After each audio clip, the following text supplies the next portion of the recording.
তোমাদের আজকে আমি উপসেট সম্পর্কে ধারণা দেব। উপসেট উপসেট থাকে বা উপাদান সংখ্যা, প্রকৃত উপসেট আর উপসেটের আর সূত্র শোনো। উপসেটের সূত্র হচ্ছে 2 উপর n, আর প্রকৃত উপসেট থাকলে 2 উপর n মাইনাস 1। এটা হচ্ছে সূত্র। কি সূত্র বললাম? উপসেটের সূত্র 2 উপর n, আর প্রকৃত উপসেট হলে 2 উপর n মাইনাস 1। ঠিক আছে?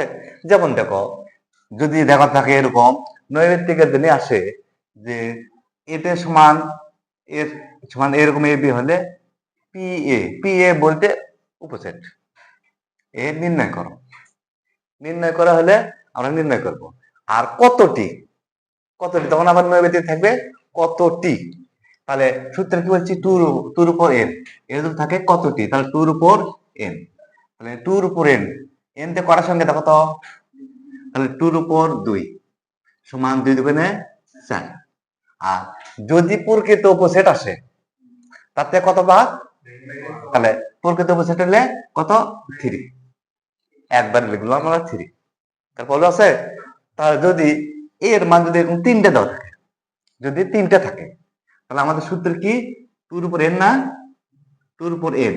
তাহলে 2 উপর n বলতে করা 1 2 3, তাহলে 3 সমান কত হলো? 8। কি হলো? উপসেট। আর যদি প্রকৃত উপসেট আসে তাহলে আমরা কি লিখবো? 7, 1 মাইনাস।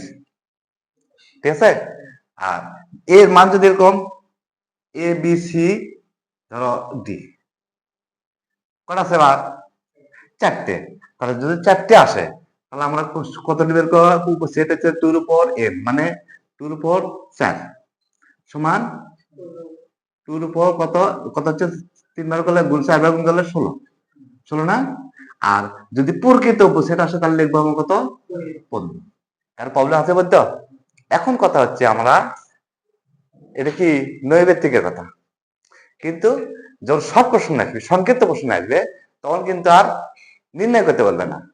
বলবে কি এটি কতটি ছেড়ে বলবে না, কি করে নির্ণয় করো 2 এর অ্যান্সার ক নম্বর আসবে অথবা সংক্ষিপ্ত নির্ণয় করো। তাহলে নির্ণয় কর্ম, তাহলে এটা যখন আমরা নির্ণয় করব, কটা নির্ণয় করব? 4টে। তাহলে আমরা 4টে কেমন করে নির্ণয় করবো? দেখো, অতএব পি এ প্রথমে আমরা লিখবো ফাঁকা সেট অথবা অরি। তাহলে আমরা প্রথমে লিখলাম অরি, মানে কি? ফাঁকা সেট বা অরি। এটা হলো। তারপর এটা করে মানে কি? এ। তারপরে বি। এটা করে হলো। এবার দুটো করে মানে কি? A B. তাহলে লাস্টে একটা ফার্স্ট ব্র্যাকেট আর সেকেন্ড ব্র্যাকেট, লাস্টে আর ফার্স্টে 3 ব্র্যাকেট দিলে এটাই অ্যান্সার। এর আমরা কি করলাম? নির্ণয় করলাম। নির্ণয় করছি না? আচ্ছা, যদি এর মান যদি 3টে সংখ্যা থাকে, কি করবো আবার? 3টের ক্ষেত্রে আমরা লিখবো পি এ সমান প্রথমে আগে ফাঁকা সেট, তাই না? তারপর এটা করে মানে কি? এ এটা, বি এটা, সি এটা করে হলো। দুটো করে এ বি এর সাথে বি আছে, এর সাথে সি আছে, এ রে গেল বির সাথে সি, বির সাথে সি। আর দুটো করে হয়ে গেছে না?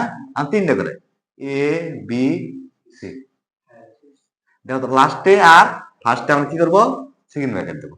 আমরা বলে দেখি তো, 1 2 3 4 5 6 7 8, 8টি নিচে। আচ্ছা, যদি 4টে থাকে তাহলে কটা বের করবো আমরা? 16টি। অতএব আমরা লিখবো পি এ।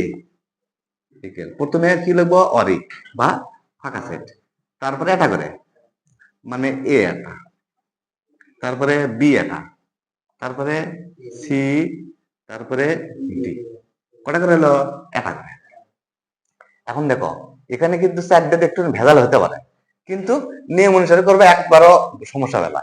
এর সাথে সব নেবো, এর সাথে বি, এর সাথে সবগুলো, এর সাথে বি নেবো, এর সাথে সি দিব, এর সাথে ডি। এ গেল, এর কাজ গেল। এবার বির সাথে সি, বির সাথে ডি। তাই না? ডির সাথে হয়ে গেল। এবার সির সাথে ডি কটা করে হলো? দুটো করে হলো। এবার কটা করে? তিনটে করে। প্রথমে ফাঁকা আছে, তারপর এটা করে, তারপরে দুটো করে। এবার কটা দেখো? তিনটে করে। আছে কটা দেখো তো? চারটে। তিনটে দেখার সময় ভালো করে একটু মনোযোগ দেবা। এটা বাদ দিন, দেন চারটে বাদ, ডি বাদ দেবো, এটা বাদ দেবো, তারপর এটা বাদ দেবো, তারপর এটা বাদ, তারপর এটা বাদ, বাদ দিয়ে বাদ লিখবো। তখন আমরা ডি বাদ দিলে কি হচ্ছে? A B C. ডি বাদ দিচ্ছি, এবার সি বাদ দেবো, A B D, A B D. তারপরে কি বাদ দিছি? এবার সি বাদ দিছি, এবার বি বাদ দেবো, A C D, A C D. C বাদ দিছি, কি বাদ দিছি? বি বাদ দিছি, এবার কি বাদ দেবো? এ বাদ দিলে কি থাকলো? B C D. তাহলে তিনটে লেখার সময় একটা না খেয়াল করবা, খালি কি এটা বাদ, তারপর এটা বাদ, তারপর এটা বাদ, তারপর এটা বাদ, তিনটে করে। এবার কথা চারটে, চারটে কি? A B C D. লাস্টে আর ফার্স্টে কি করবো আমরা? সিন দেবেন। এটাই অ্যান্সার। নির্ণয় করতে কারো কি প্রবলেম হবে? আশা করি সবাই বুঝতে পারছে না? আচ্ছা, ওকে, গুড বাই।